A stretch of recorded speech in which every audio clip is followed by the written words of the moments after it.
రాష్ట్ర ప్రజల ఆశలు ఆకాంక్షలకు అనుగుణంగా రూపొందించిన బడ్జెట్ను ప్రభుత్వం ప్రవేశపెట్టిందని రెడ్డెపకారి మాధవిరెడ్డి తెలిపారు. ఈ మేరకు ఆమె మీడియా సమావేశం నిర్వహించారు. అందరికీ నమస్కారం. ఈరోజు 2026-27 సంవత్సరం సందర్భంగా ఈరోజు 2026-27 బడ్జెట్ని ప్రవేశపెట్టడం జరిగింది. మంత్రి గారు పయ్యావుల కేశవులు గారు ఈ యొక్క బడ్జెట్ రాష్ట్ర అభివృద్ధి, సంక్షేమం, భవిష్యత్తు ఒక బ్లూ ప్రింట్ లాగా ఈ యొక్క బడ్జెట్ని ఈరోజు ప్రవేశపెట్టడం జరిగింది. ఇది గణాంకాల పుస్తకం కాదు, కోట్లాది మంది ప్రజల జీవితాలలో ఒక మార్పు, అలాగనే 2047 విజన్ డాక్యుమెంట్కి మాటలతో కాకుండా చేతలతో ప్రగతి కోసం ఏర్పాటు చేసిన బడ్జెట్ ఇది.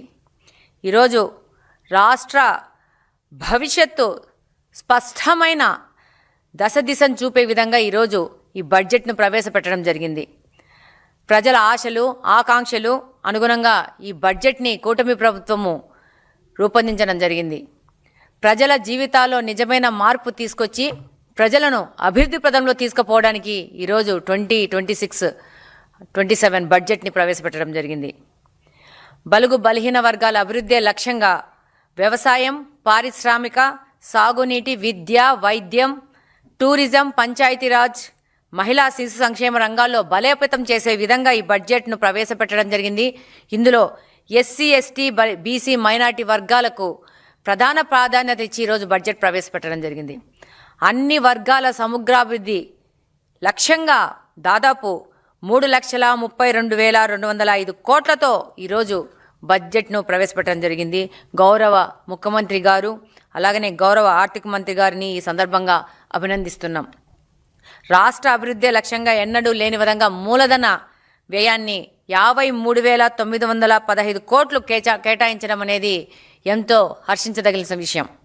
వ్యవసాయ అనుబంధ రంగాలకు 13,595 కోట్లు కేటాయించి రైతుల పట్ల ప్రభుత్వం యొక్క చిత్తశుద్ధిని తెలియజేసుకున్నారు.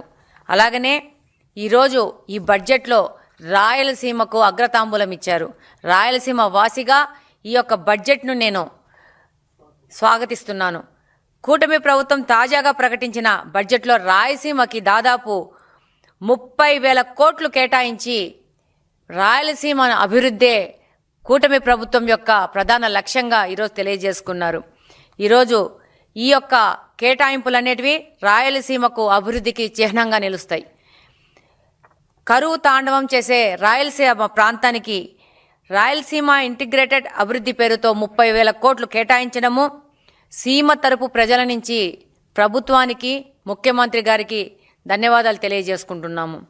ఈ కేటాయింపులో ప్రత్యేకంగా రాయలసీమ ప్రాంతాన్ని గ్లోబల్ హార్టికల్చర్ హబ్గా మార్చడానికి వినియోగించబడతాయి. అలాగనే హార్టికల్చర్ సాగు ప్రాంతాన్ని 8.41 లక్ష హెక్టార్ల నుంచి 14.41 లక్ష హెక్టార్లుగా పెంచినారంటే దాదాపు 100% ఎక్కువ సాగులోకి తీసుకొచ్చి రాయలసీమ ప్రాంతాన్ని అభివృద్ధి చేస్తూ రైతులను ఆదుకోవడము, అలాగనే వాళ్ళ యొక్క ఆదాయ మార్గాలను పెంచడము, వాళ్ళ యొక్క ఆర్థిక స్థితిగతులను పెంచడానికే ఇంత పెద్ద ఎత్తున మన ముఖ్యమంత్రి గారు ప్రయత్నం చేశారు. ఈరోజు ఈ యొక్క కార్యక్రమంలో భాగంగానే రాయలసీమలోని రోడ్లన్నింటినీ మరమ్మతులు చేసి మెరుగుపరచడం ద్వారా ఈ యొక్క హార్టికల్చర్ హబ్గా చేసిన ఇక్కడ ఉత్పత్తి అయిన వస్తువుల్ని తొందరగా మార్కెట్కు చేరుకోవడానికి కావలసిన అన్ని ప్రయత్నాలు చేస్తున్నారు. అన్ని మార్గాలను సుగమం చేస్తున్నారు. పంటల ప్రాసెసింగ్, విలువ పెంపు, నిరంతరం నీరు వచ్చే విధంగా మైక్రో ఇరిగేషను, అలాగనే ఈ యొక్క పంటలకి గ్లోబల్ మార్కెటింగ్ యాక్సెస్ ఉండే విధంగా, ఉపాధి వ్యాపార అవకాశాలు మెరుగుపరిచే విధంగా, రాయలసీమ వాసుల యొక్క ఆర్థిక స్థితిగతులు పెరిగే విధంగా వాళ్ళని గ్లోబల్ వ్యాపారవేత్తలుగా తయారు చేయడానికి ఈరోజు ఈ బడ్జెట్ అనేది ప్రముఖంగా తయారు చేయడం జరిగింది. ఇప్పుడు కొత్త బడ్జెట్ ద్వారా పంటలకు ఆధారం అయ్యే విధంగా, పంటలకు తోడ్పాటుకు అయ్యే విధంగా మైక్రో ఇరిగేషను, గ్లోబల్ మార్కెట్ల యాక్సెస్, ఉత్పత్తి వ్యాపార రంగాలు మెరుగుపరిచాయి. ఇప్పుడు దాని ద్వారా నీటి వినియోగము, రవాణా సౌకర్యాలు, అలాగనే మార్కెట్లకు లింకులు అనేది అభివృద్ధి చేయాల్సిన అవసరం ఉంది. మనం పంటలు పండించుకుంటే మనం అంత తొందరగా మళ్ళీ మార్కెట్కు పంపించడము, మార్కెట్ ద్వారా మనకు అత్యధిక ధరలు రావడం, ఇవన్నీ కూడా ఇంపార్టెంట్. వీటిని మన ముఖ్యమంత్రి గారు గమనించి ఈ విధంగా ఈరోజు రాయలసీమను డెవలప్ చేస్తూ ఈ యొక్క బడ్జెట్ని కేటాయించడం జరిగింది.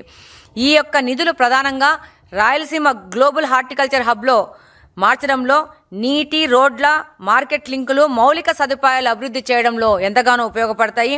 దీని ద్వారా రైతుల యొక్క ఆదాయం పెరగడము, ఉపాధి అవకాశాలు పెరగడము, భవిష్యత్తులో వ్యవసాయ రంగంలో రాయలసీమ ప్రత్యేక స్థానంలో, అలాగనే దేశంలోనే ఒక ప్రథమ స్థానంలో నిలిచిపోయే విధంగా ఈ యొక్క బడ్జెట్ని ఈరోజు తయారు చేశారు.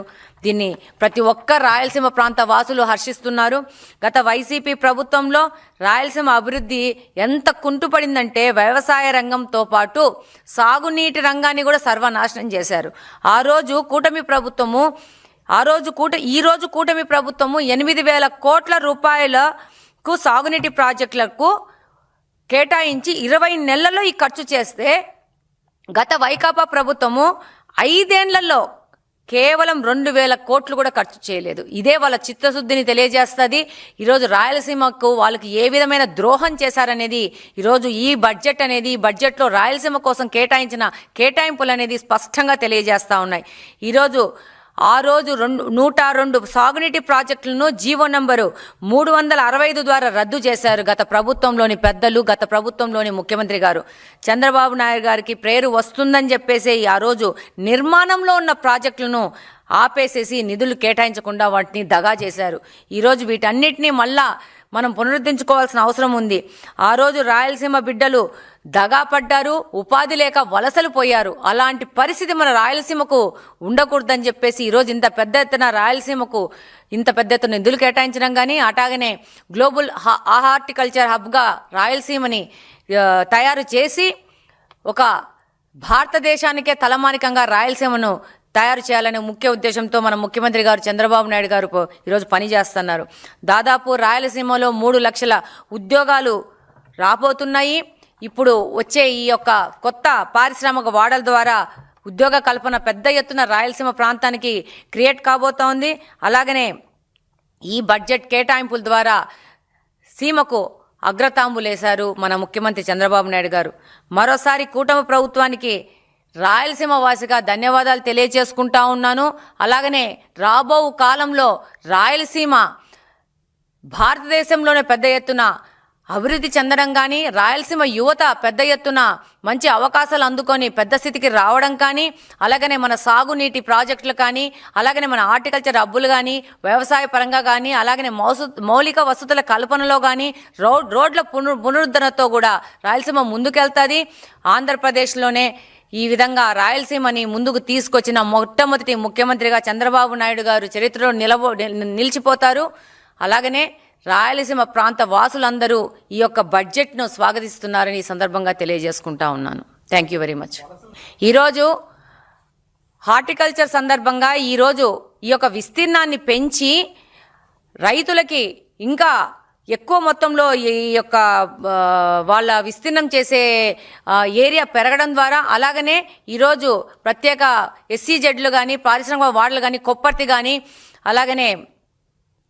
కానీ అలాగనే మన కర్నూలు దగ్గర కానీ ఏర్పాటు చేసి అక్కడ MSME పార్కులు ఏర్పాటు చేసి తద్వారా ఈ యొక్క ఉపాధి అవకాశాలు పెంచడం కానీ, అలాగనే ఇక్కడ ఉత్పత్తి అయిన వస్తువుల్ని రవాణా వ్యవస్థను కానీ, మౌలిక వసతులు కానీ పెంచి వీటిని మార్కెటింగ్ చేసే విధంగా కూడా ప్రోత్సాహకారాలు ప్రకటించి ఈ యొక్క ఉద్యోగ అవకాశాలు పెంచడం కానీ, ఆదాయ వనరులు పెంచడం కానీ, ఆర్థికంగా తలసరి ఆదాయం పెంచడం కానీ ఈ ముఖ్య ఉద్దేశంతో మన ముఖ్యమంత్రి గారు ముందుకెళ్తున్నారు. ఏ విధంగా ఎన్నికల్లో చెప్పారో రాయలసీమకు నా ప్రత్యేక దృష్టి సారిస్తామని చెప్పారో ఆ విధంగానే ఈరోజు ముఖ్యమంత్రి గారు పోతున్నారు ముందుకు. తప్పకుండా ప్రతి ఒక్క రాయలసీమ వాసి ఈ యొక్క బడ్జెట్ని స్వాగతిస్తారని సందర్భంగా తెలియజేసుకుంటా ఉన్నాను. తప్పకుండా సాగునీటి ప్రాజెక్టులు పూర్తి చేయడానికి గత సంవత్సరమే మొదలుపెట్టారు ముఖ్యమంత్రి గారు. దాదాపు అన్ని ప్రాజెక్టులను పూర్తి చేసి ముందుకెళ్తున్నారు. ఈరోజు ఇప్పటికీ కూడా మనకు నీటి నిల్వలు ఇంకా ఉన్నాయి. దాదాపు మనం సమ్మర్లోకి వస్తున్నా కూడా ప్రతి ఒక్క పడ్డ నీటి బొట్టును వాటిని పొదుపు చేసి వాటిని నిల్వ చేసుకొని రైతులకు అండగా ఈ యొక్క సాగునీటి ప్రాజెక్టులు ముందుకు తీసుకుపోతున్నారు. భవిష్యత్తులో ఈరోజు సాగునీటి ప్రాజెక్టుల మీద కూడా దాదాపు 18,000 కోట్ల రూపాయలు దాదాపు కేటాయించడం జరిగింది. తప్పకుండా రాయలసీమకున్న సాగునీటి ప్రాజెక్టుల మీద ప్రత్యేక దృష్టితో ముఖ్యమంత్రి గారు పోతున్నారు. ఏ విధమైన వాగ్దానం చేశారో ఆ విధమైన వాగ్దానాలన్నీ పూర్తి చేసుకుంటూ ముందుకెళ్తా ఉంది బడ్జెట్ అని సందర్భంగా తెలియజేసుకుంటా ఉన్నాను. అసలు ఈ సందర్భంగా ఒక విషయం తెలియజేసుకుంటున్నాను. మొన్న గవర్నర్ గారు ఆయన ప్రసంగానికి మేమందరం ధన్యవాదాలు తెలియజేశాం. వైకాపా పార్టీ వాళ్ళు అప్పుడే తొందరగా కూసినట్టు గవర్నర్ ప్రసంగాన్ని తీసుకుపోయి బడ్జెట్ ప్రసంగం అని చెప్పు బడ్జెట్ మీద వాళ్ళ విశ్లేషణ ఇస్తున్నారు. బడ్జెట్ ఈరోజు పెట్టారు. ఈరోజు 11:15 బడ్జెట్ పెడితే దాదాపు 13వ తేదీనే వాళ్ళు మైకుల ముందు కూర్చొని బడ్జెట్ను విశ్లేషిస్తున్నారు. ఈ సందర్భంగా తెలియజేసుకుంటున్నాను, వైకాపా పార్టీ వాళ్ళకి ఎవరో ఒకరు వచ్చి 13వ తేదీ బడ్జెట్ని విశ్లేషణ చేసిన పెద్ద మనుషులకు కొంచెం గైడ్ చేయండి. ఈరోజు బడ్జెట్ పెట్టారు, ఇప్పుడు దీన్ని పూర్తిగా విశ్లేషించండి. ఇంకా ఎలాగో వైకాపా పార్టీకి ఇంకో పని లేదు, దీన్ని ఎట్లాగో విమర్శిస్తారు. ఇంత మంచి బడ్జెట్ను కూడా విమర్శించడం ఒక్కటే వాళ్ళు ఈరోజు చేయబోయే పని అని ముందుగే మాకు తెలుసు. కానీ రాష్ట్ర ప్రజలందరూ ఈ బడ్జెట్ని స్వాగతిస్తున్నారు. ప్రతి ఒక్క రంగం, మహిళలకు కానీ ముఖ్యంగా ఈరోజు పోలీస్ డిపార్ట్మెంట్కి కూడా వాళ్ళ సంక్షేమం కోసము ఎంత పెద్ద ఎత్తున కేటాయింపులు కేటాయించినంటే కానిస్టేబుల్ కాడి నుంచి డీజీపీ వరకు వాళ్ళ సంక్షేమాల కోసము వాళ్ళ ఇన్సూరెన్సులు పెంచడం కానీ, అలాగనే పోలీస్ డిపార్ట్మెంట్లో పెద్ద ఎత్తున వెహికల్స్ ప్రొక్యూర్మెంట్ చేయడం కానీ, అలాగనే రేపు రాష్ట్రం యొక్క శాంతి భద్రతలను ప్రధాన లక్ష్యంగా తీసుకొని యువతకు, మహిళలకి శాంతి భద్రతలను ఇవ్వాలనే ఉద్దేశంతో రాష్ట్రాన్ని శాంతియుతమైన ఆంధ్రప్రదేశ్గా తయారు చేసుకోవాలనే ఉద్దేశంతో ముఖ్యమంత్రి గారు ఇంత పెద్ద ఎత్తున బడ్జెట్ కేటాయింపులు చేసినారంటే ప్రతి ఒక్క మహిళ దీన్ని స్వాగతిస్తూ ఉంది. ఈరోజు ఇప్పుడు యాంటీ డ్రగ్స్ కోసం కానీ, అలాగనే గాంజాకు వ్యతిరేకంగా కానీ, అలాగనే మహిళల సంక్షేమానికి కానీ ప్రధాన ప్రాధాన్యంగా ప్రభుత్వం నడుస్తోంది. అందులో ఈ కేటాయింపులు చేయడం అనేది ఒక నిదర్శనంగా తెలియజేసుకుంటా ఉన్నాను. అలాగనే రాబో కాలంలో ఆంధ్రప్రదేశ్ అభివృద్ధిలో ఎదుర్కొనే శక్తి ఎవరికీ లేదు. 2047 విజనరీగా ఈరోజు ముందుకెళ్తా ఉంది ఆంధ్రప్రదేశ్. తప్పకుండా ఇలాంటి బడ్జెట్తోనే ఇది సాధ్యము. ఈ బడ్జెట్ 2047కు నాంది ఈ బడ్జెట్ అని తెలియజేసుకుంటున్నాను.